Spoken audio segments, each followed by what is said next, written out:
Hello everyone, আসসালামু আলাইকুম। সবাই কেমন আছেন? তো আজকে আমি অন্যরকম একটা ভিডিও নিয়ে আসলাম, যেহেতু পাখির ভিডিও আপলোড দিয়ে থাকি কবুতরের। তো আজকে কাঁচা আমের জুস বানাবো। আমগুলোকে পরিষ্কার করে টুকরো টুকরো করে কেটে নিতে হবে। আমগুলো নিয়ে এসেছি খুবই, ও এসে বলছে আপু কাঁচা আমের জুস বানিয়ে দেন। আমি বললাম যে আমার কাছে তো বিপ্লব নাই। তো বিভা বললো যে ঠিক আছে, আমি বিপ্লব নিয়ে আসছি, আমাকে দেখতে পাবে পরে।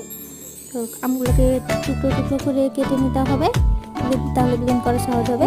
সামান্য পানি দিয়ে ব্লেন্ড করে নিলাম, দিয়ে দিলাম ছোট্ট একটা কাঁচামরিচের টুকরো, এক চা চামচ হচ্ছে লবণ, এক চা চামচ জিরা গুঁড়ো, 2 চামচ দিলেও চলবে, আর 1 চামচ বিট লবণ, আর 3 টেবিল চামচ দিয়ে দিলাম চিনি, আপনার স্বাদ অনুযায়ী দিয়ে নেবেন।